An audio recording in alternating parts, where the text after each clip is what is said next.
بسم الله الرحمن الرحيم. وعليكم ورحمة الله وبركاته.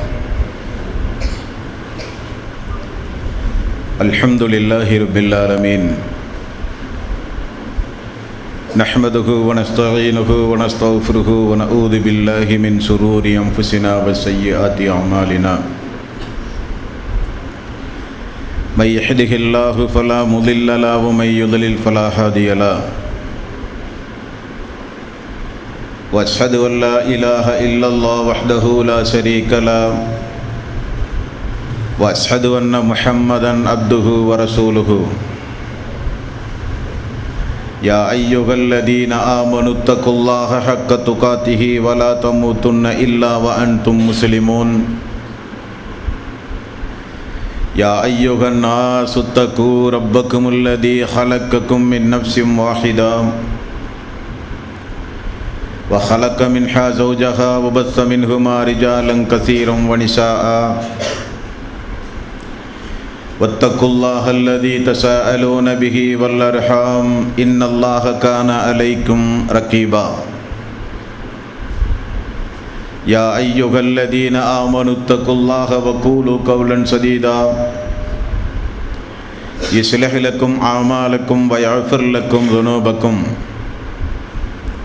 ومن يطع الله ورسوله فقد فاز فوزا عظيما. فإن خير الحديث كتاب الله وخير الهدي هدي محمد صلى الله عليه وسلم وشر الأمور محدثاتها وكل محدثة بدعة وكل بدعة ضلالة وكل ضلالة في النار. வார்த்தைகளில் சிறந்தது அல்லாஹ்வுடைய வார்த்தை என்றும் வழிகாட்டுதலில் சிறந்தது நபிகள் நாயகம் ஸல்லல்லாஹு அலைஹி வஸல்லம் அவர்களுடைய வழிகாட்டுதல் என்றும் காரியங்களில் மிக மிக கெட்டது மார்க்கங்களில் பித்அத்துகளை உண்டாக்குவது, ஒவ்வொரு பித்அத்தான காரியங்களும் வழிகேடுகள் அனைத்தும் உங்களை நரகில் கொண்டு போய் சேர்க்கும் என்று நபிகள் நாயகம் ஸல்லல்லாஹு அலைஹி வஸல்லம் அவர்கள் தங்களுடைய ஒவ்வொரு சொற்பொழிவின் துவக்கத்திலும் இந்த மனித சமுதாயத்திற்கு நினைவுறுத்தியதை சிறப்புமிக்க இந்த நல்ல சந்தர்ப்பத்தில் அல்லாஹ்வினுடைய ஆலயத்தில் ஒன்று கூடியிருக்கின்ற உங்களது சிந்தனையிலும் அந்த நபிமொழியை நினைவுபடுத்தி எனதுரையை ஆரம்பம் செய்கிறேன். இணை வைத்தல், பித்அத்துகள், அனாச்சாரங்கள், மூட பழக்க வழக்கங்கள், சடங்கு சம்பிரதாயங்களை விட்டும் அமல்களை பாழாக்கி மறுமை நாளில் நரகத்திற்கு அழைத்து செல்லுகின்ற அனைத்து தீய எண்ணங்கள் நடவடிக்கைகளை விட்டும் நம் எல்லோரையும் அல்லாஹ் காப்பாற்றி அல்லாஹ்வினுடைய மார்க்கத்தில் சொல்லப்பட்ட சட்டதிட்டங்களுக்கு ஏற்ப நம்முடைய வாழ்வை நாம் அமைத்து மரணிக்கும் பொழுது உண்மை முஸ்லீமாக மரணித்து மறுமை நாளில் வெற்றி பெறுகிற ஒரு கூட்டத்தில் அல்லாஹ் நம் எல்லோரையும் ஆக்கி அருள் புரிவானாக. அன்பிற்கும் பாசத்திற்கும் உரிய சகோதரர்களே, தாய்மார்களே, பெரியோர்களே, அறிவோம் அகிலத்தின் தூதரை என்ற ஒரு தலைப்பின் கீழ் தொடர்ந்து நபிகள் நாயகம் ஸல்லல்லாஹு அலைஹி வஸல்லம் அவர்களுடைய வாழ்வின் ஒவ்வொரு சிறப்பு அம்சங்களை நாம் அல்லாஹ்வினுடைய மாபெரும் கிருபையினால் தொடர்ந்து அறிந்து வருகிறோம். கடந்த தினங்களில் நபிகள் நாயகம் ஸல்லல்லாஹு அலைஹி வஸல்லம் அவர்களுடைய வருமானம், அவர் எந்த வருமானத்தை கொண்டு தன்னுடைய குடும்பத்தை நடத்தினார்கள், நபிகள் நாயகம் ஸல்லல்லாஹு அலைஹி வஸல்லம் அவர்கள் ஒரு சிறந்த ஒரு ஆன்மீகவாதியாக அல்லாஹ்வினுடைய தூதராக இருந்தும் ஆன்மீகத்தை வைத்து இஸ்லாத்தை வைத்து ரசூலுல்லாஹி ஸல்லல்லாஹு அலைஹி வஸல்லம் அவர்கள் வருமானம் தேடிக்கொள்ளாமல் எப்படிப்பட்ட சுய தொழில்களை செய்து வருமானத்தை ரசூலுல்லாஹி ஸல்லல்லாஹு அலைஹி வஸல்லம் அவர்கள் உண்டாக்கினார்கள் என்பதையெல்லாம் கடந்த தினங்களிலே நாம் பார்த்தோம். வருகின்ற அந்த குறைந்த வருமானத்தை வைத்து அந்த 10 மனைவிமார்களும் எப்படி குடும்பம் நடத்தினார்கள்? நபிகள் நாயகம் ஸல்லல்லாஹு அலைஹி வஸல்லம் அவர்கள் எப்படிப்பட்ட உணவுகளை உண்ணக்கூடியவர்களாக இருந்தார்கள்? அந்த குறைந்த வருமானத்திற்கு ஏற்றவாறு அவர்களுடைய வீட்டினுடைய அமைப்பு முறைகள் எப்படி இருந்தது? அவர் எப்படிப்பட்ட ஆடைகளை அணியக்கூடியவர்களாக இருந்தார்கள் என்பதையெல்லாம் ஓர் அளவுக்கு இன்ஷா அல்லாஹ் நாம் பார்க்கவிருக்கிறோம். பொதுவாகவே இந்த உலகத்தில் யாருக்கும் இப்படிப்பட்ட ஒரு வாழ்வு கிடையாது. எத்தனையோ புரட்சியாளர்கள், சிந்தனையாளர்கள், எழுத்தாளர்கள், மக்களுடைய உள்ளங்களை கவரக்கூடியவர்கள் என்று இந்த உலகத்தில் எத்தனையோ பெரும் தலைவர்கள் எல்லாம் வந்திருக்கிறார்கள், வாழ்ந்திருக்கிறார்கள், மறைந்திருக்கிறார்கள், மனித உள்ளங்களிலே இடம் பிடித்திருக்கிறார்கள். ஆனால் யாரும் வாழாத ஒரு வாழ்வை நபிகள் நாயகம் ஸல்லல்லாஹு அலைஹி வஸல்லம் அவர்கள் வாழ்ந்துவிட்டு மரணித்திருக்கிறார்கள் என்றால் அது ஒரு மிகையான கூற்றல்ல. ஏதோ நாம் எல்லாம் இஸ்லாமியர்கள், முஹம்மது நபி ஸல்லல்லாஹு அலைஹி வஸல்லம் அவர்களை நேசிக்கக்கூடியவர்கள், ஆகவே இவர்கள் இப்படித்தான் அவர்களை நம்புவார்கள், பேசுவார்கள், உண்மைப்படுத்துவார்கள் என்று அல்லாமல் ஒரு பொதுவான ஒரு சிந்தனையோடு இப்படியும் ஒரு மனிதர் இந்த உலகத்தில் வாழ்ந்திருக்கிறார், இப்படிப்பட்ட பெரும் ஒரு குடும்பத்தை ஒரு மனிதர் வழிநடத்தி சென்றிருக்கிறார், யாரிடத்திலும் யாசகம் கேட்காமல், யாரிடத்திலும் சென்று தன்னுடைய வறுமையை சொல்லாமல், யாரிடத்திலும் சென்று உதவி தேடாமல், மக்கள் கண்டறிந்து வந்து விருந்துகளுக்கு அழைத்து சென்றதை தவிர தன்னுடைய இயலாமையை ரசூலுல்லாஹி ஸல்லல்லாஹு அலைஹி வஸல்லம் யாரிடத்திலும் சொன்னதாக இல்லை. வறுமையில் வருகிற மக்களுக்கெல்லாம் மக்களிடத்திலே ரசூலுல்லாஹி ஸல்லல்லாஹு அலைஹி வஸல்லம் அவர்கள் அறிவிப்புகள் செய்து பொருளாதாரத்தை பெற்றுக்கொண்டு மக்களுக்காக வேண்டி அல்லாஹ்வுடைய ரசூல் பேசியிருக்கிறார்கள். பசியோடு வந்த மக்களுக்கெல்லாம் அல்லாஹ்வுடைய ரசூல் இவருக்கு உணவு கொடுப்பவர் யாரேனும் உண்டா என்று பேசியிருக்கிறார்கள். ஆனால் ரசூலுல்லாஹி ஸல்லல்லாஹு அலைஹி வஸல்லம் அவருடைய மனைவிமார்களோ, அவர்களுடைய பிள்ளைகளோ, அவர்களுடைய பேரப்பிள்ளைகளோ, அவருடைய மருமகன்களோ, அல்லாஹ்வுடைய ரசூலோ ஒரு காலம் தன்னுடைய ஆயுள் காலத்தில் அப்படி செய்யவில்லை என்று நாம் பார்க்கும்போது எப்படிப்பட்ட ஒரு பரிசுத்த வாழ்வுக்கு அல்லாஹ்வுடைய ரசூல் சென்றிருக்கிறார்கள் என்று நமக்கு என்ன தோன்றுகிறது. அவருடைய வீட்டினுடைய நிலையை இப்பொழுது நாம் பார்க்கிறோம். அவரோடு மிகவும் நெருங்கி பழகிய அபூ ஹுரைரா ரலியல்லாஹு அன்ஹு அவர்கள் சொல்லுகிற செய்தி, அவரோடு வாழ்க்கை நடத்தி கொண்டிருக்கிற நம்முடைய தாய் ஆயிஷா ரலியல்லாஹு அன்ஹா அவர்கள் சொல்லுகிற செய்தி, அவருடைய குடும்பம் முதலில் எப்படி இருந்தது. அபூ ஹுரைரா ரலியல்லாஹு அன்ஹு அவர்கள் அறிவிக்கிறார்கள், நபிகள் நாயகம் ஸல்லல்லாஹு அலைஹி வஸல்லம் வயிறார 3 நாள் தொடர்ந்து உண்டதே கிடையாது. ஆயிஷா ரலியல்லாஹு அன்ஹா அவர்களும் அறிவிக்கிறார்கள், மதீனா வந்ததிலிருந்து மரணிக்கும் வரை அல்லாஹ்வினுடைய தூதருடைய குடும்பத்தாராகிய நாங்கள் தொடர்ந்து 3 நாள் வயிறார உண்டதாக இல்லை என்று அறிவிக்கிற செய்தி புகாரி என்கிற நபிமொழி தொகுப்பில் 5374வது நபிமொழி, 5416வது நபிமொழி குடும்பங்களை குறித்து சொல்கிறார்கள். எங்களுடைய குடும்பம் அன்றைக்கு இப்படித்தான் இருந்தது. ஒரு நாள் உண்டால் ஒரு நாள் பட்டினி, தொடர்ந்து உண்டால் வயிறார உணவு கிடைக்காத நிலை, வயிறார நிம்மதியோடு நாங்கள் தொடர்ந்து 3 நாள் உண்டதாக கிடையாது என்று சொல்லுகிறார்கள். என்றால் இன்றைக்கு நாமெல்லாம் பசி என்னவென்றே இந்த உலகத்தில் வாழ்ந்து கொண்டிருக்கிறோம். பசி என்றால் என்னன்றே நமக்கு தெரியாது.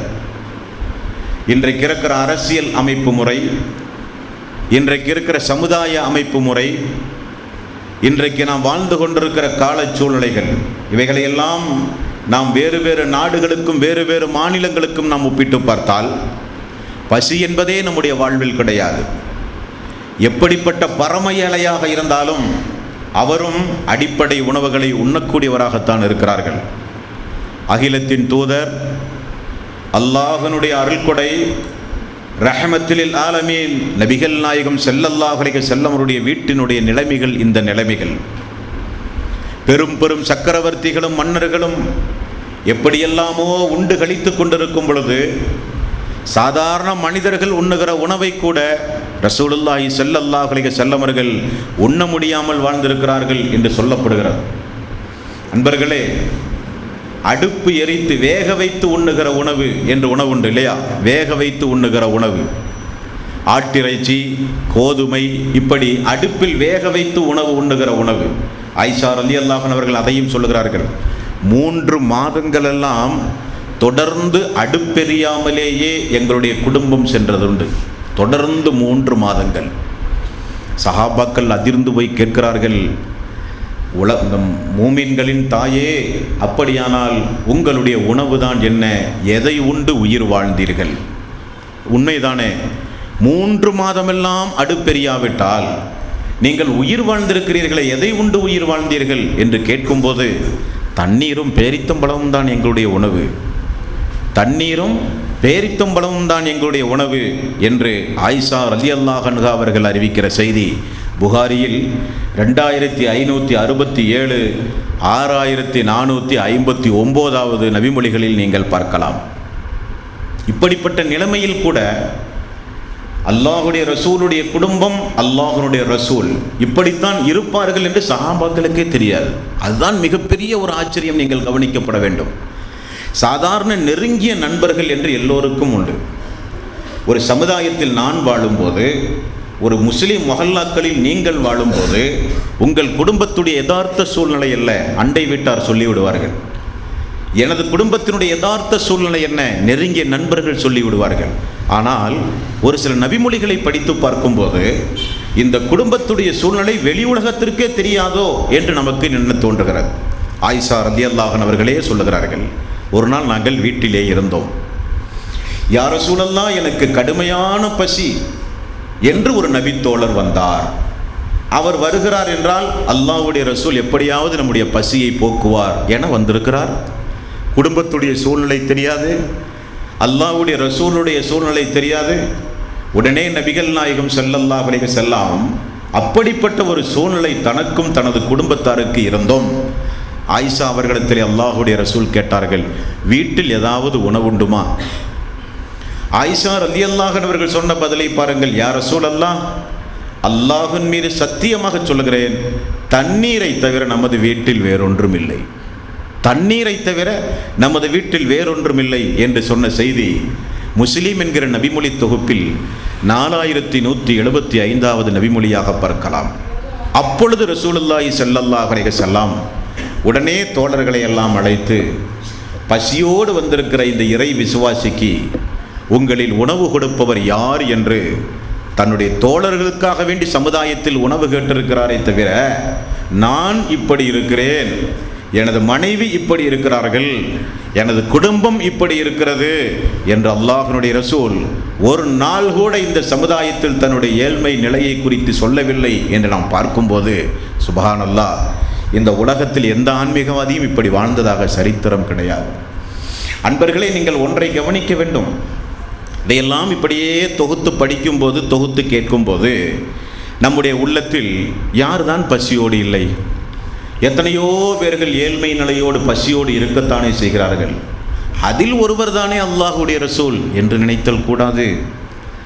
பரம ஏழையாகவே ஒரு மனிதன் பிறந்து, பரம ஏழையாகவே ஒரு மனிதன் வாழ்ந்து, அவன் அடிப்படை உணவு கூட இல்லாமல் வாழ்ந்தால் நம்மால் அது சரி என்று சொல்லலாம். அல்லாஹ்வுடைய ரசூல் அப்படிப்பட்டவரா? 25 வயதிலிருந்து 40 வயது வரை பசி என்னவென்று தெரியாமல் வாழ்ந்தவர் அல்லாஹ்வுடைய ரசூல். பசித்த மக்களுக்கெல்லாம் வாரி வாரி கொடுத்தவர் அல்லாஹ்வுடைய ரசூல். தரமான உணவுகளை எல்லாம் உண்டு வாழ்ந்தவர்கள் அல்லாஹ்வுடைய ரசூல். மிகப்பெரிய செல்வந்தர்களாக வாழ்ந்த ஒரு மனிதர் திரும்ப ஒன்றுமில்லாத ஒரு நிலைக்கு வந்து இப்படி வாழ்கிறார்கள் என்றால் அதுதான் சாத்தியமா என்று நீங்கள் பார்க்க வேண்டும். சாதாரணமாக ஒரு வியாபாரம் செய்கிறோம். வியாபாரத்தில் ஒரு சிறிய ஒரு நஷ்டம் ஏற்பட்டால் கூட அந்த நஷ்டத்தை பொறுமையை கொண்டு, புத்தியை கொண்டு, அல்லாஹ்விடத்திலே பிரார்த்தனை செய்வதை கொண்டு அந்த நஷ்டத்தை நாம் எதிர்கொள்ள பழகியிருக்கிறோமா என்றால் இல்லை. அந்த நஷ்டத்தை உடனே எப்படி நாம் சமாளிக்கிறோம்? வட்டிக்கு போய் வாங்குகிறோம், ஏமாற்றுத்தனங்களில் ஈடுபடுகிறோம், தவறான காரியங்களில் பொருளாதாரத்தை திரட்ட எண்ணுகிறோம். இதெல்லாம் ஏன் வருகிறது? நமக்கு ஒரு பொருளாதார இழப்பு ஏற்பட்டு விட்டது. நாம் சமூகத்தில் கொஞ்சம் பின்தங்கி விட்டோம். அவரை போல வாழ முடியவில்லை, இவரை போல வாழ முடியவில்லை, அண்டை வீட்டுக்காரனை போல் வாழ முடியவில்லை. நம்ம நண்பர்கள் வசதியோடு இருக்கிறார்கள், நமது அண்டை வீட்டுக்காரன் வசதியோடு இருக்கிறான், நாமும் வசதியோடு இருக்க வேண்டும் என்று சமூகத்திலே இருக்கிற மேல் உள்ளவர்களை பார்த்து பார்த்து நாம் எல்லா ஹராமான காரியங்களை செய்ய பழகி இருக்கிறோம். ரசூலுல்லாஹி ஸல்லல்லாஹு அலைஹி வஸல்லம் உயர்ந்த நிலையில் இருந்தார்கள் பொருளாதாரத்தில். தொழில் அதிபர்கள் என்று வரலாற்று ஆசிரியர்கள் சொல்கிறார்கள். சுப்ஹானல்லாஹ், மிகப்பெரிய செல்வந்தர். அடிமைகளை எல்லாம் சர்வ சாதாரணமாக விலை கொடுத்து வாங்கி விடுதலை செய்வாராம்.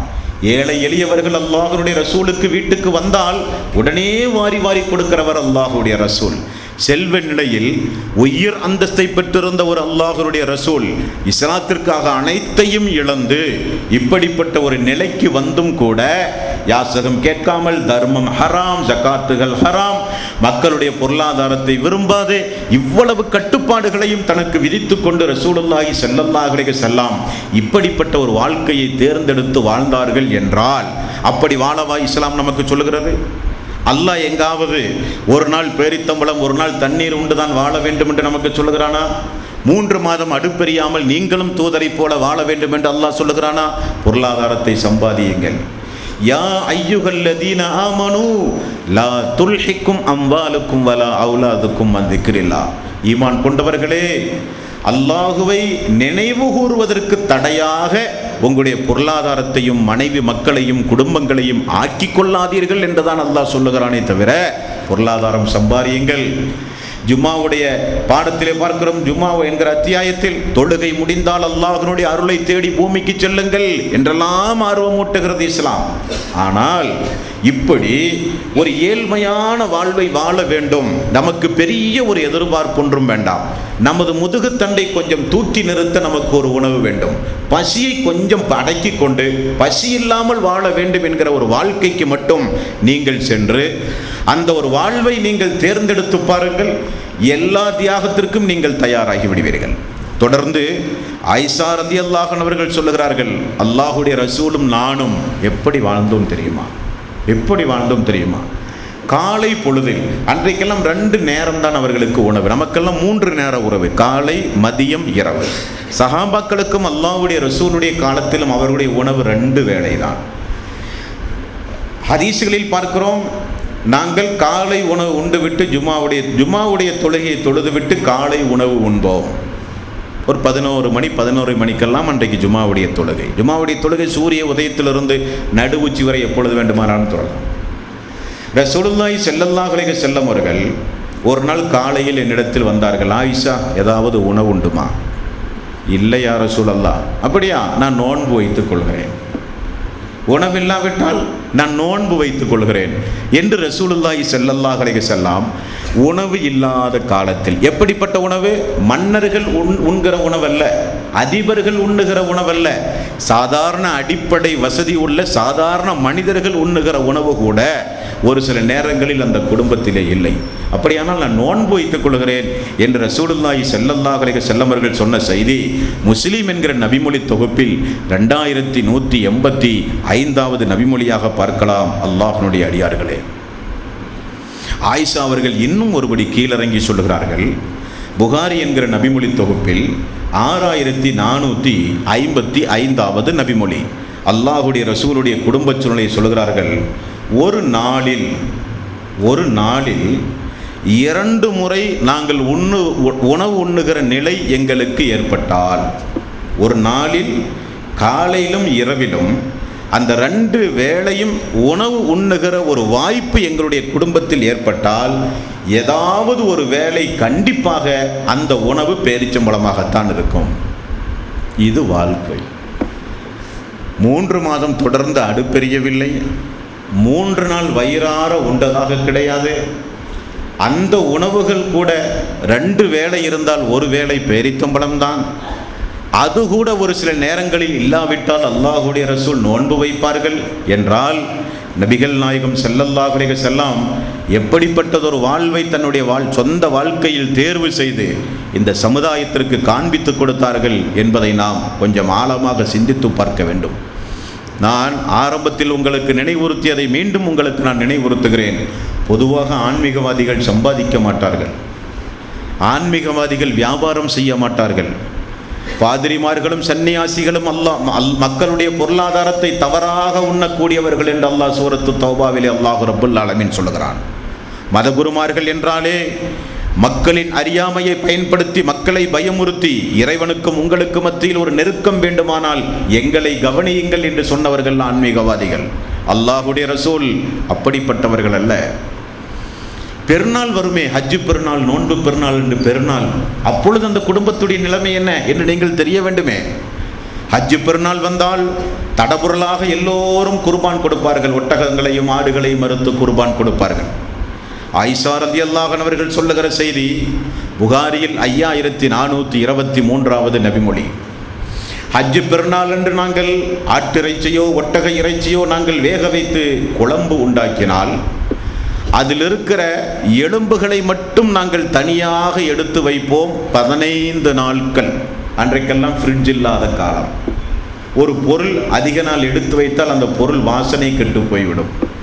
15 நாட்கள் ஏதாவது ஒரு கரியினுடைய ஒரு வாசமாவது இருக்கட்டுமே என்பதற்காக வேண்டி எலும்புகளை மட்டும் 15 நாட்கள் நாங்கள் எடுத்து வைத்து ஒரு கறி உண்ணுகிறோம் என்கிற ஒரு திருப்தியோடு நாங்கள் சமைத்து வைத்து உண்போம். அப்பொழுது சஹாபாக்கள் கேட்டார்கள், இதற்கு என்ன அவசியம் வந்தது ஆயிஷா அவர்களே? இப்படி வாழ வேண்டிய ஒரு அவசியம் உங்களுக்கு என்ன வந்தது என்று கேட்கும்போது சிரித்து கொண்டே ஆயிஷா ரலியல்லாஹு அன்ஹா அவர்கள் சொன்னார்கள், குழம்போடு சேர்த்து நாங்கள் ரொட்டி உண்டதே கிடையாது, குழம்போடு சேர்த்து நாங்கள் ரொட்டி உண்டதே கிடையாது, அதுதானே எங்களுடைய வாழ்வு என்று ஆயிஷா ரலியல்லாஹு அன்ஹா அவர்கள் சொல்லுகிறார்கள் என்றால் சுபஹானல்லாஹ், நம்மெல்லாம் நினைத்து பார்க்க வேண்டும். அன்பானவர்களே,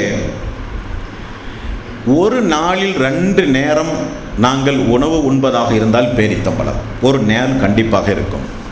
ஒரு சில நேரங்களில் அதுவும் இல்லாவிட்டால் நோன்பு. இப்படி தூதர் என்கிற ஒரு அந்தஸ்தை விட்டுவிட்டு ஒரு மனிதர், ஒரு ஆன்மீகவாதி இப்படி வாழ்கிறார்கள் என்று நீங்கள் வைத்துக் கொள்ளுங்கள். நபிகள் நாயகம் ஸல்லல்லாஹு அலைஹி வஸல்லம் அவர்களை குறித்து அனஸ் ரலியல்லாஹு அன்ஹு அவர்கள் சொல்லுகிற செய்தி சுபஹானல்லாஹ், கண்களை எல்லாம் குளமாக்கிவிடும். அனஸ் ரலியல்லாஹு அன்ஹு அவர்கள் என்றால் யார்? அல்லாஹ்வுடைய ரசூலிடத்தில் பணிபுரிந்து கொண்டிருந்தவர், சம்பளமே வாங்காமல், எந்த ஒரு எதிர்பார்ப்பும் இல்லாமல்.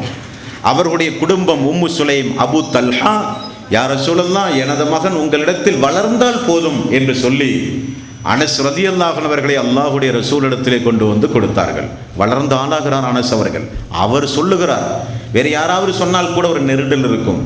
அவர் சொல்லுகிறார், ஒரு நாள் நான் பார்த்தேன், ரசூலுல்லாஹி ஸல்லல்லாஹு அலைஹி வஸல்லம் ஒரு நடந்து வரும் பொழுது ஒரு பேரித்தம்பளத்தை தாண்டி வந்தார். பேரிச்சம்பளம் ஒன்று கீழே கிடக்குது. அதை தாண்டி ரசூலுல்லாஹி ஸல்லல்லாஹு அலைஹி வஸல்லம் அவர்கள் சென்றார்கள். பணியாளரை பார்த்து, அனஸ் அவர்களை பார்த்து அல்லாஹ்வுடைய ரசூல் சொன்னாராம், இது மட்டும் சதக்காவுடைய பொருளாக இல்லாவிட்டால் நான் எடுத்து உண்டிருப்பேன். சொல்லும்போது யார் இவர்? ஒரு நாட்டினுடைய ஜனாதிபதி. நபிகள் நாயகம் ஸல்லல்லாஹு அலைஹி வஸல்லம் காலுக்கடியில் அன்றைக்கு அரபு உலகம் வந்து கிடந்த நேரம், அல்லாஹ்வுடைய ரசூலுடைய பெயரை கேட்டாலே உலகமே நடுநடுங்குகிற நேரம். நாம் ரோட்டில் போகும்போது கீழே ₹1 இருந்தால், கீழே ₹1 கிடக்கு, நம்ம ரோட்டில் போகிறோம், கீழே குமிஞ்சு நம்ம எடுப்போமா? 4 பேர் பார்த்தால் என்ன சொல்லுவார்கள் என்று நினைப்போமா இல்லையா?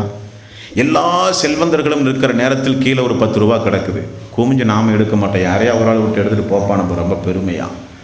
ரசூலுல்லாஹி ஸல்லல்லாஹு அலைஹி வஸல்லம் அவர்கள் சொல்கிறார்கள், அபூ ஹுரைரா அவர்கள் அறிவிக்கிற செய்தியும் உண்டு, படுக்கை விருப்பில் ஒரு பேரித்தம்பழம் கிடந்தது என்று அபூ ஹுரைரா அறிவிக்கிறார்.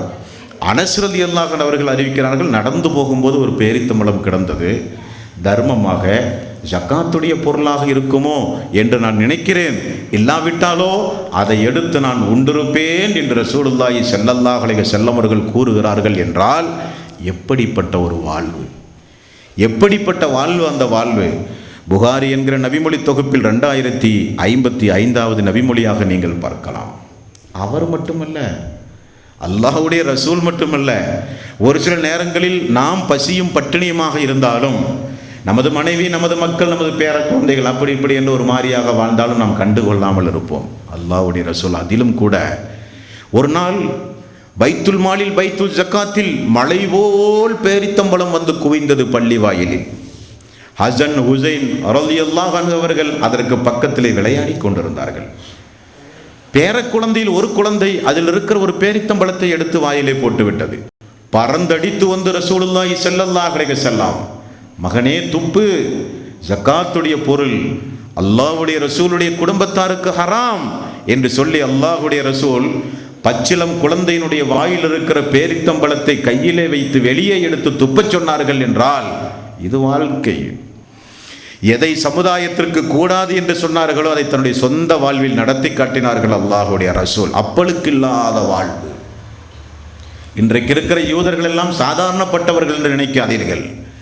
அவர்களெல்லாம் ஒவ்வொரு நபிமொழிகளையும், ஒவ்வொரு ஆயத்துகளையும், புகாரி, முஸ்லிம் எல்லா கிதாபுகளையும் கரைத்து குடித்த யூதர்கள் எல்லாம் இந்த சமுதாயத்திலே உண்டு. அவர்களெல்லாம் பூத கண்ணாடியை வைத்து அல்லாஹ்வுடைய ரசூலுடைய வாழ்வை அனைத்து துறைகளிலும் ஆய்வு செய்து முடித்து விட்டார்கள். இந்த முஹம்மதுடைய வாழ்வில் எந்த வகையான கரையும் கிடையாது. இந்த முஹம்மதுடைய வாழ்வு பரிசுத்தத்தனமான வாழ்வு. இருந்தாலும் இஸ்லாம் வளரக்கூடாது. காரணம், நமது சமுதாயத்தில் இந்த நபி வரவில்லை. அல்யௌம அக்மல்து லக்கும் தீனக்கும் வ அத்மம்து அலைக்கும் நிஅமதி வ ரதீது லக்குமுல் இஸ்லாம் தீனா. மார்க்கத்தை முழுமையாக்கி விட்டேன் என்று இந்த நபிக்கு அல்லாஹ் ஆயத்தை இறக்கியிருக்கிறான். நம்மால் ஏற்றுக்கொள்ள முடியாது. ஒரு அடிமையுடைய வம்சத்தில் வந்திருக்கிறார் இந்த முஹம்மது. இஸ்ஹாக் அலைஹி ஸலாத்து வஸ்ஸலாம் அவருடைய நபிமார்களுடைய பரம்பரையில் இந்த இறை தூதர் வரவில்லை என்பதற்குத்தான் எதிர்க்கிறார்களே தவிர அல்லாஹ்வுடைய ரசூலுடைய வாழ்வை விமர்சனம் செய்த சரித்திரம் உண்டுமா? குரானை வேண்டுமானால் மாற்றி அமைப்பார்கள் பாவிகள். அந்த சட்டத்தை ஏற்க மாட்டோம், இந்த சட்டத்தை ஏற்க மாட்டோம் என்று குரானில் வேண்டுமானால் கை வைப்பார்கள். அல்லாஹ்வுடைய ரசூலுடைய இந்த குடும்ப வாழ்வில் யாருமே விமர்சனம் செய்யவில்லை என்றால் அப்படிப்பட்ட அப்பழுக்கட்ட ஒரு வாழ்வை நபிகள் நாயகம் ஸல்லல்லாஹு அலைஹி வஸல்லம் அவர்கள் வாழ்ந்தார்கள் என்பதை நீங்கள் கவனத்தில் கொள்ள வேண்டும். இனி அது போகட்டும். ஒரு சில நேரங்களில் உடன் இருக்கிற உயிரை கொடுக்கிற தோழர்கள் எல்லாம் உண்டுமே, அல்லாஹ்வுடைய ரசூலை பார்க்க வருவார்கள், தொழுகையிலே வந்து சந்திப்பார்கள், ஜும்மா உரையிலே கேட்பார்கள், குரான் விளக்க உரையிலே வந்து பங்கெடுப்பார்கள். இப்படியெல்லாம் ரசூலுல்லாஹி ஸல்லல்லாஹு அலைஹி வஸல்லம் அவர்கள் பழகும்போது அவருடைய முகத்தோற்றம், பேச்சில் இருக்கிற பலகீனம், அவர் உறங்கும் போது வயிறை பார்க்கிற சஹாபாக்கள், இப்படி எங்காவது ஒரு சில சஹாபாக்கள் ரசூலுல்லாஹி ஸல்லல்லாஹு அலைஹி வஸல்லமுடைய பலகீனத்தை அவர் சொல்லாமல் இவர்கள் உணர்ந்தால் என்ன செய்வார்கள் என்பதையும் நாம் ஹதீசுகளிலே பார்க்க வேண்டுமே. அப்படியே ஒன்று முடவில்லை அந்த உத்தம தோழர்கள். முடிந்த அளவுக்கு, வெளியே தெரிந்த அளவுக்கு அந்த சஹாபாக்கள் எப்படி நடந்தார்கள் என்று நாம் பார்க்கிறோம். அகல் போர் என்கிற ஒரு போர் உங்களுக்கு தெரியும். அந்த போரில் குழியை வெட்டுகிற பணியை ரசூலுல்லாஹி ஸல்லல்லாஹு அலைஹி வஸல்லம் அவர்களும் சேர்ந்து செய்கிறார்கள். எதிரிகளிடமிருந்து தன்னுடைய சமுதாயத்தை காப்பாற்ற சல்மான் ரலியல்லாஹு அன்ஹு அவர்களுடைய ஆலோசனையைப்படி குழி வெட்டுகிறார்கள், அகல் வெட்டுகிறார்கள். அந்த அகல் வெட்டுகிற நேரத்தில் ஜாபிர் பின் அப்துல்லா ரலியல்லாஹு அன்ஹு அவர்கள் ரசூலுல்லாஹி ஸல்லல்லாஹு அலைஹி வஸல்லம் அவர்களை பார்த்து விடுகிறார்கள். பார்த்தால் இப்படி கையை உயர்த்தி அந்த குழியை வெட்டும்போது அல்லாஹ்வுடைய ரசூலுடைய வயிற்றில் கற்கள் கட்டப்பட்டிருக்கிறது. உடனே பசியினுடைய கொடுமையில் தான் ரசூலுல்லாஹி ஸல்லல்லாஹு அலைஹி வஸல்லம் இப்படி கற்கள் கட்டப்பட்டிருக்கிறார் என்பதை அவர் உணர்ந்து அந்த போரில் இருந்து வீட்டுக்கு ஓடுகிறார்கள். ஜாபிர் பின் அப்துல்லா தனது மனைவியிடத்திலே போய் சொல்லுகிறார், அல்லாஹ்வுடைய ரசூலுடைய வயிறில் துணிகள் கட்டப்பட்டிருக்கிறது, கற்கள் கட்டப்பட்டிருக்கிறது. ஏதாவது நம்முடைய வீட்டிலே இருந்தால் அவருக்கு நாம் கொடுத்துதவ வேண்டும் என்று மனைவி உடனே வீட்டிலே இருக்கிற பொருள்களை எல்லாம் எடுத்து கொஞ்சம் ரொட்டிகளை சுட்டு உடனே அல்லாஹ்வுடைய ரசூலுக்கும் உடன் இருக்கிற சிறிய ஒரு கூட்டத்திற்கும் விருந்து கொடுத்தார்கள் என்று நாம் பார்க்கிற செய்தி முஸ்லிம் என்கிற நபிமொழி தொகுப்பில் 4144. அதாவது ஒரு ஆட்சியாளருடைய பசியை அந்த நாட்டினுடைய குடிமகன் போக்கியிருக்கிறார் சமுதாயத்துடைய பார்வையில். இப்படித்தானே ஜாபிர் பின் அப்துல்லா ரலியல்லாஹு அன்ஹு பசியை பார்த்துவிட்டு ஓடிப்போய் வீட்டில் உணவு சமைத்து அல்லாஹ்வுடைய ரசூலுக்கு கொடுத்திருக்கிறார் என்கிற செய்தியை பார்க்கிறோம். அபூ தல்ஹா ரலியல்லாஹு அன்ஹு அவரையும் பாருங்கள், நான் ஒரு நாள் ரசூலுல்லாஹி ஸல்லல்லாஹு அலைஹி வஸல்லம் அவர்களை பார்த்தேன். அவருடைய குரலில் கொஞ்சம் நடுக்கம் இருந்தது, பலகீனம் இருந்தது. அந்த குரல் பலகீனத்தை பார்த்து, அந்த தயக்கத்தை பார்த்து, அந்த பலகீனத்தை பார்த்து நான் உணர்ந்து கொண்டேன், ரசூலுல்லாஹி ஸல்லல்லாஹு அலைஹி வஸல்லம் அவர்கள் உணவுண்டு கொஞ்ச நாள் ஆனதை போல் தெரிகிறது. அவரும் வீட்டுக்கு ஓடுகிறார். மனைவி உம்மு சுலைம் இடத்திலே சொல்லுகிறார், உம்மு சுலைம், நமது வீட்டில் ஒரு ரொட்டி உண்டு, கொஞ்சம் தண்ணி உண்டு, கொஞ்சம் பேரிச்சம்பழம் உண்டு. அல்லாஹ்வுடைய ரசூலை மட்டும் நீங்கள் கூட்டிக் கொண்டு வந்தால் நாம் அவருடைய பசியை போக்கலாம். உடனே யாராவது வந்தால் அவருக்கு உணவு கிடைக்காமல் போகுமே என்று சொல்லி அந்த குடும்பம் நபிகள் நாயகம் ஸல்லல்லாஹு அலைஹி வஸல்லம் அவர்களுடைய பசியை போக்கியதாக முஸ்லீம் என்கிற நபிமொழி தொகுப்பில் 4145வது நபிமொழியாக பார்க்கிறோம். இனி இதெல்லாம் போகட்டும். எங்காவது நீங்கள் கேள்விப்பட்டதுண்டா ஒரு அரசருடைய பசியை அந்த அரசு அவைகளில் அரசாங்க தலைமையகத்தில் பணிபுரிந்து கொண்டிருக்கிற, கூட்டி பெருக்கிக் கொண்டிருக்கிற பணியாளர் ஒரு அதிபருடைய பசியை போக்கிய சரித்திரம் எங்காவது நீங்கள் கேள்விப்பட்டதுண்டா? அனஸ் ரலியல்லாஹு அன்ஹு, வீட்டிலே வளர்ந்த அனஸ் ரலியல்லாஹு அன்ஹு, முஸ்லிம் என்கிற நபிமொழி தொகுப்பில் 4146வது நபிமொழி. ஒரு நாள் நான் பார்த்தேன், ரசூலுல்லாஹி ஸல்லல்லாஹு அலைஹி வஸல்லம் அவர்களும் சஹாபாக்களும் பேசிக்கொண்டிருந்தார்கள். நான் பார்க்கும்போது ரசூலுல்லாஹி ஸல்லல்லாஹு அலைஹி வஸல்லம் அவர்கள் வயிறில் மட்டும் துணியை கட்டியிருக்கிறார். நான் சிறுவனாகத்தானே இருக்கிறேன். நான் சஹாபாக்களிடத்தில் போய், ஏன் அல்லாஹ்வுடைய ரசூலுடைய வயிற்றில் ஏன் துணி கட்டியிருக்கிறார்கள் என்று நான் கேட்டேன். சஹாபாக்கள் சொன்னார்கள், பசிதான் காரணம், வேறொன்றும் அல்ல, அல்லாஹ்வுடைய ரசூலுக்கு பசி என்று சொன்னார்கள். நான் உடனே எனது வீட்டுக்கு சென்றேன். எனது தாயிடத்திலும் தந்தையிடத்திலும் சொன்னேன் அந்த நிலைமையை. நான் பள்ளியில் அல்லாஹ்வுடைய ரசூலை பார்த்தேன், சஹாபாக்களோடு அமர்ந்து கொண்டிருக்கிறார்கள், வயிற்றில் துணி கட்டப்பட்டிருக்கிறது பசியின் காரணமாக. எதையாவது நாம் அல்லாஹ்வுடைய ரசூலுக்கு கொடுக்க வேண்டுமே. அனஸ் ரலியல்லாஹு அன்ஹு, பணியாளர், அல்லாஹ்வுடைய ரசூலுடைய வீட்டில் வளர்கிற அனஸ் ரலியல்லாஹு அன்ஹு. உடனே குடும்பம் இருக்கிற உணவுகளை எல்லாம் தயார் செய்து அல்லாஹ்வுடைய ரசூலுக்கு கொடுத்து அனுப்புகிறார்கள் என்கிற செய்தி முஸ்லிமில் 4146வது நபிமொழியாக பார்க்க முடிகிறது. அதே அனஸ் ரலியல்லாஹு அன்ஹு அவர்கள் 2 நிலையை சொல்லுகிறார்கள். ஒரு நாள் நான் பார்த்தேன், பள்ளியில் வயிறு ஒட்டிய நிலையில் மூலையில் ரசூலுல்லாஹி ஸல்லல்லாஹு அலைஹி வஸல்லம் சுருண்டு கிடந்தார்கள். பசியினுடைய காரணம், எழுந்து கூட நிற்க முடியவில்லை பசியினால், நடக்க முடியாத பசியினால் பள்ளியில் மூலையில் சுருண்டு கிடந்தார்கள் அல்லாஹ்வுடைய ரசூல். ஓடிப்போனேன் எனது வீட்டுக்கு என்று அனஸ் ரலியல்லாஹு அன்ஹு அவர்கள் சொல்லுகிற செய்தி முஸ்லிமில் 3802வது நபிமொழி. அதே அனஸ் ரலியல்லாஹு அன்ஹு அவர்கள் மீண்டும் சொல்லுகிறார்கள், மீண்டும் ஒரு நாள் பார்த்தேன், அல்லாஹ்வுடைய ரசூல் அதே போன்று பசியோடு இருந்தார்கள் என்ற செய்தி புகாரியில் 2069வது நபிமொழி. இப்படி நிறைய நபிமொழிகளை நீங்கள் பார்க்கலாம். அபூ சுஐப் ரலியல்லாஹு அன்ஹு அவரும் ஒரு நபித்தோழர் தான். அவர் சொல்லுகிறார், நான் ரசூலுல்லாஹி ஸல்லல்லாஹு அலைஹி வஸல்லம் முகத்தில் பசியினுடைய அறிகுறியை பார்த்தேன். அவர் வீட்டுக்கு ஓடுகிறார், பணியாளரை அழைக்கிறார். அல்லாஹ்வுடைய ரசூலுடைய முகம் வாடி போய் கிடக்கிறது, முகத்தில் ஒரு செழிப்பில்லை. முகத்தில் நான் பசியினுடைய அறிகுறியை பார்க்கிறேன், பேச்சில் ஒரு உயிரோட்டம் இல்லை. அல்லாஹ்வுடைய ரசூல் கொஞ்சம் தளர்ந்து இருக்கிறார்கள். ஆகவே நீங்கள் உடனே வீட்டில் என்னெல்லாம் உண்டுமோ எல்லாம் வைத்து நீங்கள் உடனே ஒரு விருந்துக்கு ஏற்பாடு செய்யுங்கள் என்று பணியாளரிடத்தில் அல்லாஹ்வுடைய ரசூல் சொன்னார்கள் என்கிற அல்லாஹ்வுடைய ரசூலுக்காக அபூ சுஐப் ரலியல்லாஹு அன்ஹு அவர்கள் விருந்துக்கு ஏற்பாடு செய்தார்கள் என்றால் நாம் எல்லாம் ஒவ்வொரு விஷயத்தை கவனிக்க வேண்டும். எப்படிப்பட்ட வாழ்வு வாழ்ந்தவர் எப்படிப்பட்ட வாழ்வுக்கு தள்ளப்பட்டிருக்கிறார். ஒரு ஆண் பொதுவாக எல்லோரும் சொல்லுவார்கள், பேசுவதெல்லாம் ரொம்ப ஈஸி தாங்க, அதை மாதிரி நடக்கிறது ரொம்ப கஷ்டங்கன்னு சொல்லுவாங்க இல்லையா? எந்த ஒரு உபதேசமும் சொல்வதற்கு இலவங்க, அந்த மாதிரி நடக்க முடியாதுங்க நம்பாங்க. அதெல்லாம் 1400 வருஷத்துக்கு முன்னாடி முகமது நபி அப்படி வாழ்ந்தார் என்றால் நாம் என்ன அப்படி வாழ முடியுமா? அப்படி வாழ நம்ம இஸ்லாம் சொல்லவில்லை. குறைந்தபட்சம் போதும் என்ற மனமே. எது பெரும் செல்வம் என்று உங்களுக்கு தெரியுமா? ஒரு நாள் ரசூலுல்லாஹி ஸல்லல்லாஹு அலைஹி வஸல்லம் அவர்கள் கேட்டார்கள், பெரும் செல்வம் எது தெரியுமா? தீனார்களும் வெள்ளிகளும் தங்கங்களும் சேமித்து வைத்திருக்கிற செல்வந்தர்கள் அல்ல பெரும் செல்வந்தர்கள். போதும் என்ற மனம் யாருக்கு உண்டுமோ அவர்கள்தான் பெரும் செல்வம் படைத்தவர்கள் என்றார்கள் ரசூலுல்லாஹி ஸல்லல்லாஹு அலைஹி வஸல்லம்.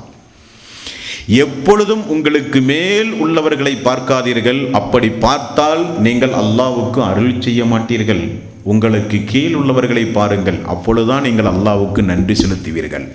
அல்லாஹ் இவரை விட நம்மை சிறப்பாக்கி வைத்திருக்கிறானே, அல்லாஹ் இவரை விட நம்மை உயர்ந்த நிலையில் வைத்திருக்கிறானே என்று அப்பொழுதுதான் அல்லாஹ்வை நீங்கள் புகழ்வீர்கள். மேலுள்ளவர்களை பார்த்தாலோ நிம்மதி இருக்காது, பேராசை குணம் வந்துவிடும், அல்லாஹ்வை மறந்து விடுவோம், துனியாவுடைய ஆசை வந்துவிடும், மறுமையுடைய எண்ணம் போய்விடும், இறையச்சம் போய்விடும், சைத்தான் நெருக்கமாகி விடுவான், வானவர்கள் தூரமாகி விடுவார்கள், இபாதத்துகளெல்லாம் போய் துனியா துனியா என்று அலைய ஆரம்பித்து விடுவோம்.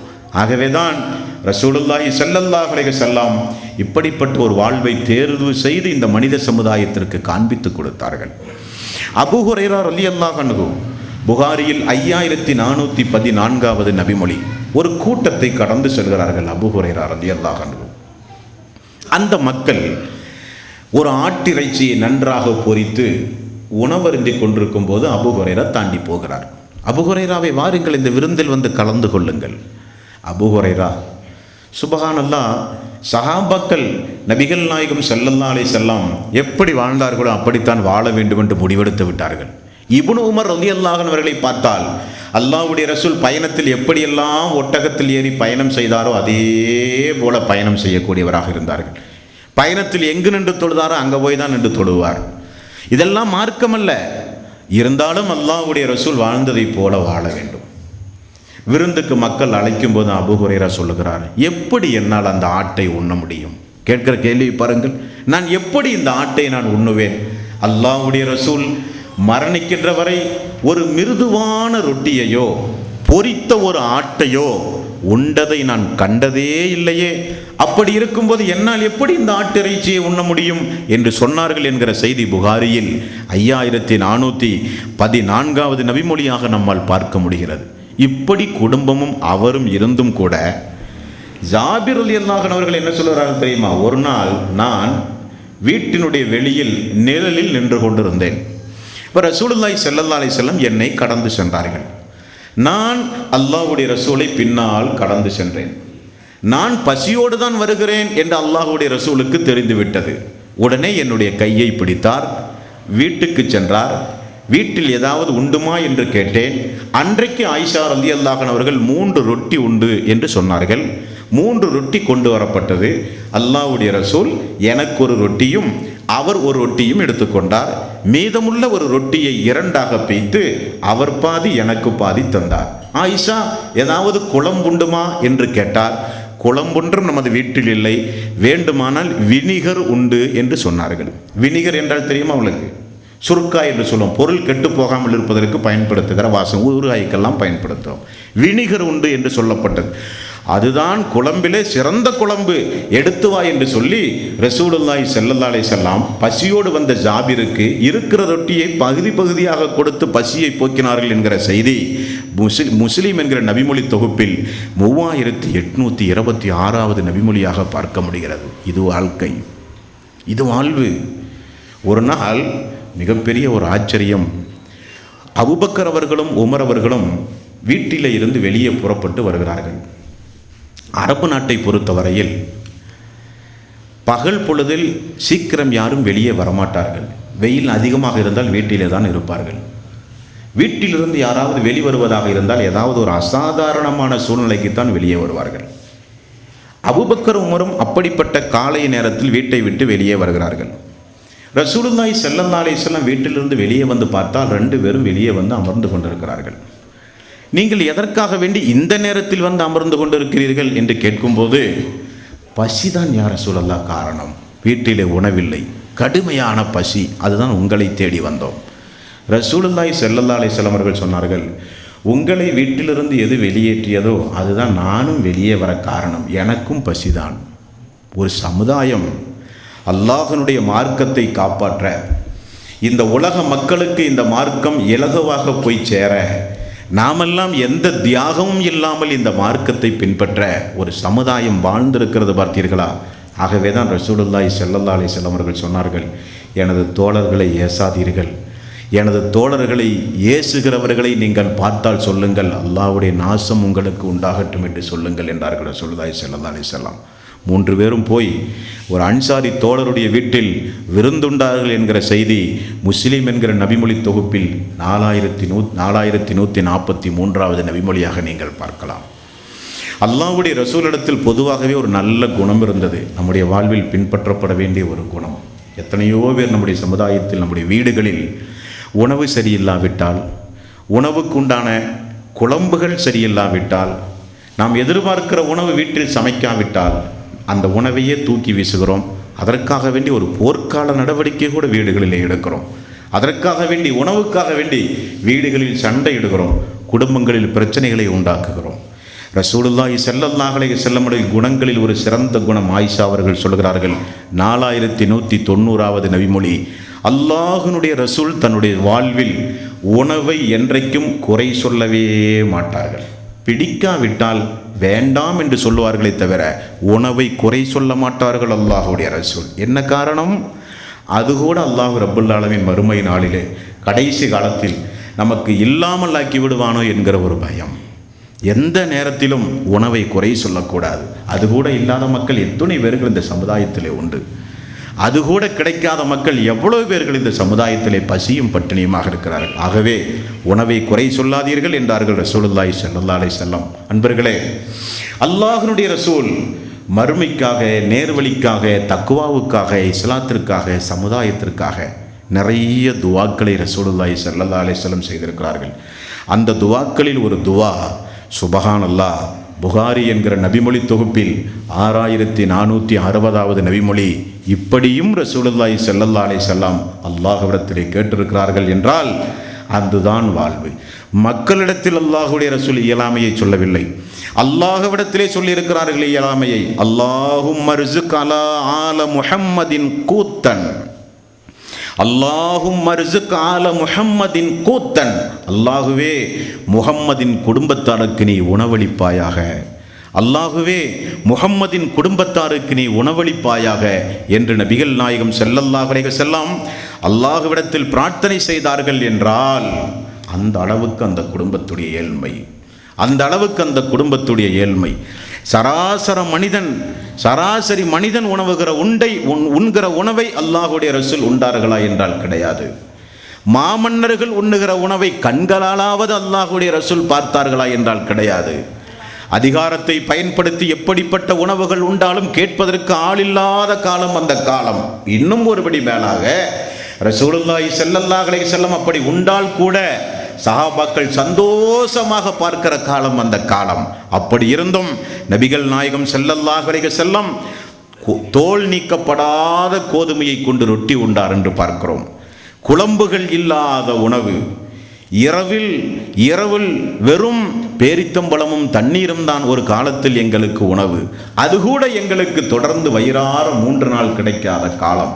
2 மாதமெல்லாம் நாங்கள் அடுப்பெரியாத காலம் எங்களுடைய வாழ்விலே சென்றதுண்டு. நபிகள் நாயகம் ஸல்லல்லாஹு அலைஹி வஸல்லம் அவருடைய பசியை அல்லாஹ்வுடைய ரசூலுடைய வீட்டில் வளர்த்த அனஸ் ரலியல்லாஹு அன்ஹு அவர்கள் போக்கியிருக்கிற காலம். பொதுமக்கள் எல்லாம் விருந்துக்கு அழைத்த அல்லாஹ்வுடைய ரசூலுடைய வாழ்வில் அவருடைய குடும்பத்தில் பசியை போக்கி இருக்கிறதாக ஹதீஸ்களில் பார்க்கிறோம் என்றால் இது வாழ்வு. இப்படி ஒரு ஏழ்மையான ஒரு வாழ்வை நமக்கு மேல் உள்ளவர்களை பார்க்காமல் நமக்கு கீழ் உள்ளவர்களை மட்டுமே பார்த்து போதும் என்ற மனத்தோடு நாம் என்றைக்கு இந்த உலகத்தை விட்டு பிரியோம் என்று தெரியாது. முடிந்தவரை நற்கர்மங்களை செய்ய வேண்டும்.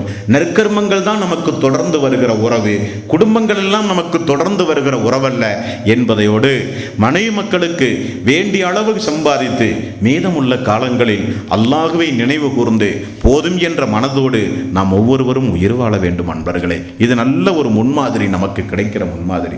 இது ஒரு ரமலானுடைய மாதம். பசி என்றால் எப்படி இருக்கும் என்று யாருக்கும் சொல்லிக் கொடுக்க வேண்டிய அவசியம் இல்லை, இல்லையா? பகல் பொழுதில் எவ்வளவு சிரமப்படுகிறோம்.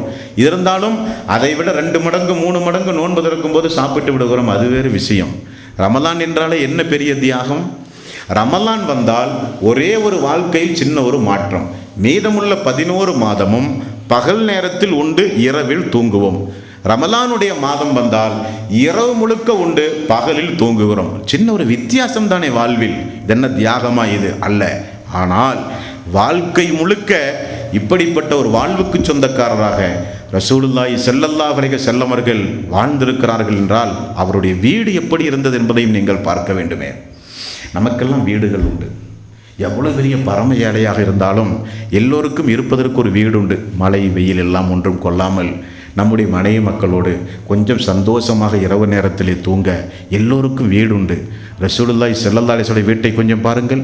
புகாரி, முஸ்லிம் போன்ற கிரந்தங்களில் அல்லாஹ்வுடைய ரசூல் மதீனா வந்து சொந்த கைப்பட இருக்கிற சொந்த பணத்தை கொண்டு சிறிய ஒரு இடத்தை வாங்கி பள்ளிவாசலுக்குரிய இடம் போக மீதமுள்ள சின்ன சின்ன வீடுகளை ரசூலுல்லாஹி ஸல்லல்லாஹு அலைஹி வஸல்லம் அவர்கள் கட்டினார்கள். உலகிலேயே சொந்த பணத்தில் அரசாங்க தலைமையகத்தை அமைத்த முதல் மனிதர் நபிகள் நாயகம் ஸல்லல்லாஹு அலைஹி வஸல்லம் அவர்கள் தான். அரசாங்க தலைமையகம் மதீனா என்பது, பாராளுமன்றம் மதீனா என்பது, மக்களுக்கு தீர்ப்பு சொல்லுகிற நீதிமன்றம் மதீனா என்பது, அங்கிருந்து தான் அனைத்து ஆணைகளும் பிறப்பிக்கப்படும். அப்படிப்பட்ட ஒரு அரசு தலைமையகம் தன்னுடைய சொந்த பணத்தில் எழுப்புகிறார்கள் ரசூலுல்லாஹி ஸல்லல்லாஹு அலைஹி வஸல்லம். அல்லாஹ்வுடைய ரசூல் வீட்டிலே தொழும்போது நாங்கள் பார்த்தால் அவருடைய தலை தெரியும் என்று சஹாபாக்கள் சொல்லுகிறார்கள். அதுதான் வீட்டினுடைய சுவருடைய அளவு. நின்றால் தலை தெரியும் என்றால் 5 அடி கூட சுவர் இல்லை என்று பொருள். அப்படித்தானே? நின்றால் தலை தெரியும், 5 அடி கூட அந்த சுவர் இல்லை என்று புகாரி என்கிற நபிமொழி தொகுப்பில் 382வது நபிமொழி 513வது நபிமொழியாக நம்மால் பார்க்க முடிகிறது. அன்பர்களே, ரசூலுல்லாஹி ஸல்லல்லாஹு அலைஹி வஸல்லம் வீட்டுடைய அளவு புகாரியில் 729. ஆயிஷா ரலியல்லாஹு அன்ஹா அவர்கள் சொல்கிறார்கள், அல்லாஹ்வுடைய ரசூல் சுஜூது செய்யும் போது எனது காலை கொஞ்சம் அப்படியே வருடி விடுவார். நான் காலை மடக்கிக் கொள்வேன். திரும்ப அத்தஹியாத்தில் அமரும்போது காலை நீட்டிக்கொள்வேன். திரும்ப ரசூலுல்லாஹ் தக்பீருக்கு எழும்போது சுஜூதுக்கு வரும்போது திரும்பவும் நான் காலை மடக்கிக் கொள்வேன். சஹாபாக்கள் கேட்டார்கள், ஏன் இவ்வளவு கஷ்டம்? காலை மடக்கியே படுக்கக்கூடாதா? ஏன் இவ்வளவு கஷ்டம்? ஆயிஷா ரலியல்லாஹு அன்ஹா அவர்கள் சொன்னார்கள், அன்றைக்கெல்லாம் எங்களுடைய வீட்டிலே விளக்கியது மக்களே, அன்றைக்கெல்லாம் எங்களுடைய வீட்டில் விளக்கியது. விளக்கு இருந்தால் அல்லவா நாங்கள் அப்படி வாழ்ந்திருப்போம். நபிகள் நாயகம் ஸல்லல்லாஹு அலைஹி வஸல்லம் வீட்டுடைய நிலை. சஹாபாக்கள் சொல்கிறார்கள், கை வைத்தால் அந்த மேல் கூரையை சீலிங்கை தொட்டு விடலாம். எல்லாரும் நம்ம வீடுகளில் சீலிங் 9 அடி 12 அடி போடுவோம். கை வைத்தால் மேல் கூரையை தொட்டு விடலாம் என்று சஹாபாக்கள் வீட்டுடைய அளவை நமக்கு சொல்லித் தருகிறார்கள் என்றால், அன்பர்களே, நம் ஒவ்வொருவரும் கொஞ்சம் யோசித்து பார்க்க வேண்டும். அல்லாஹ்வுடைய ரசூலுடைய வீட்டுக்குள் சாதாரணமாக எல்லா நபித்தோழர்களும் செல்ல மாட்டார்கள். பள்ளிக்கு வந்தால் பார்ப்பார்கள், நெருக்கமாக இருப்பார்கள். போர்க்காலங்களில் உடன் இருப்பார்கள், பயணங்களில் உடன் இருப்பார்கள், ஹஜ் உம்ராவில் உடன் இருப்பார்கள். ரசூலுல்லாஹி ஸல்லல்லாஹு அலைஹி வஸல்லம் வீட்டுக்குள் என்று யாரும் சடார் புடார் என்று எல்லா நபித்தோழர்களும் அல்லாஹ்வுடைய ரசூலுடைய வீட்டுக்கெல்லாம் செல்ல மாட்டார்கள். வீட்டுக்கு வெளியே இருப்பார்கள், அனுமதி கேட்பார்கள். ஒரு சில நேரங்களில் அல்லாஹ்வுடைய ரசூல் வெளியே வந்து சஹாபாக்களோடு பேசுவார்கள், பிடிப்பார்கள். இதுதான் வாழ்க்கை. மனைவிமார்களிடத்திலே கொஞ்சம் குறும்புத்தனங்கள் இருந்து ஒரு சில மனக்கசப்புகள் ஏற்பட்டது அபூபக்கர் அவர்களுக்கும் உமர் அவர்களுக்கும் தெரிந்தது. உமர் அவர்கள் உடனால் அந்த மனைவிமார்களிடத்திலே சமாதானம் செய்து வைக்க, தனது மகள் ஹப்சாவும் உண்டுமே, சமாதானம் செய்து வைக்க அல்லாஹ்வுடைய ரசூலிடத்திலே ஒரு நாள் அனுமதி கேட்டு உமர் ரலியல்லாஹு அன்ஹு அவர்கள் வீட்டுக்கு போய் வீட்டை பார்த்த சம்பவத்தை சொல்லுகிற செய்தி புகாரி என்கிற நபிமொழி தொகுப்பில் 4913, திருமதி என்கிற நபிமொழி தொகுப்பில் 2299. நான் சென்றேன் அல்லாஹ்வுடைய ரசூலை பார்க்க.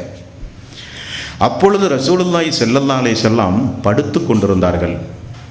எப்படி படுத்து கொண்டிருந்தார்கள்? ஈச்சமர பாயை விரித்து படுத்து கொண்டிருந்தார். நான் பார்த்து அழுது விட்டேன். ரசூலுல்லாஹி ஸல்லல்லாஹு அலைஹி வஸல்லம், ஏன் அழுகிறீர்கள் உமர் அவர்களே என்று என்னை பார்த்து கேட்டார்கள். நான் சொன்னேன், யா ரசூலல்லாஹ், சீசரும் கிஸ்ராவும் இந்த உலகத்தில் வளமோடு வாழ்ந்து கொண்டிருக்கிறார்கள். நீங்கள் அல்லாஹ்வுடைய ரசூல் ஆயிற்று யா ரசூலல்லாஹ்.